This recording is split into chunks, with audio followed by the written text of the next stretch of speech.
Vaibhav is a seasoned professional with over a decade of expertise in stock picking and generating index beating returns. He's also an alumnus of the prestigious institution London Business School, from where he pursued his master's in business administration.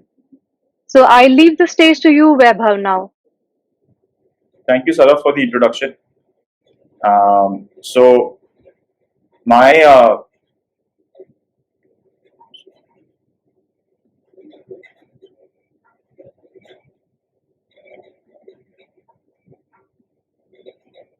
so my talk today is on why you should sort of bet on India, and so I think one of the things that the government did in this budget was the budget deficit was increased to sort of 9.5%. Now this is a paradigm shift in the thinking of the government. With this, the government has clearly indicated that there's a focus on growth, and this could be bigger than the 1991 reforms in India. And compared to that, India's macro position is actually much better.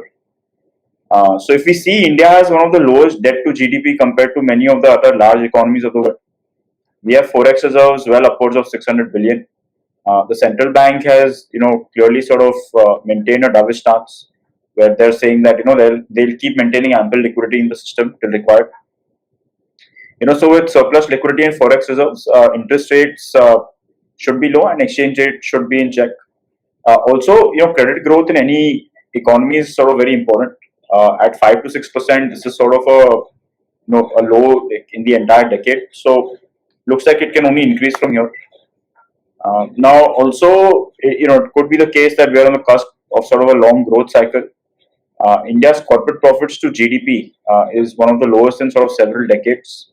Also, because of bad loans, NPAs of several banks have dried up. Once the cycle sort of turns around, a lot of public sector banks sort of could see increase in earnings. There's a clear focus on Capex, infrastructure and roads that could help to re-rate stocks in sectors that have underperformed for over 10 years. Good part is that we are starting a cycle with low interest rates, low debt levels, and surplus liquidity. We also have resilient corporate earnings growth in FY21, so because of that, India's P might sort of slightly look elevated, but we are sitting on we've had one entire year where earnings have sort of been deflated. So that's why it's important to sort of look at earnings from a more stock specific basis. Now, just some charts to sort of highlight, where we are in the Capex cycle. So if you see, market borrowings from both the state and the center are sort of picking up.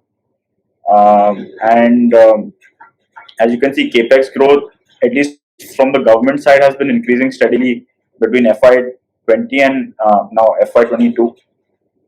And this sort of is a lead indicator for the Capex and infrastructure cycle in India. We've also seen environmental clearances increasing for private sector Capex.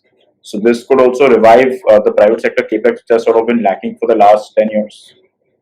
Even the 10-year GSEC rate in India is sort of one of the lowest that it's ever been. I think it's important to see that, 2003 to 2007 were sort of the glory years for India's Capex and infrastructure cycle. And even at that point, we were sort of, at a corporate profit to GDP ratio of about, 2.5 to 3%. And it's a similar situation now. Even inflation was sort of at similar levels at that point in time. So it looks like we are in the early cycle of an economic upturn. And it's a great time to sort of be part of India's economy and to remain invested. So I think that I think it's a great.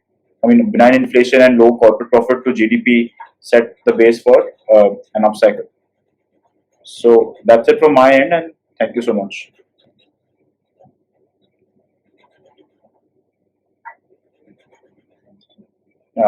I think So as I sort of presented, it's sort of important to kind of realize that we're in a very interesting time in India, and also the earning. Because of the way things are, a lot of companies are now looking at a China plus one strategy.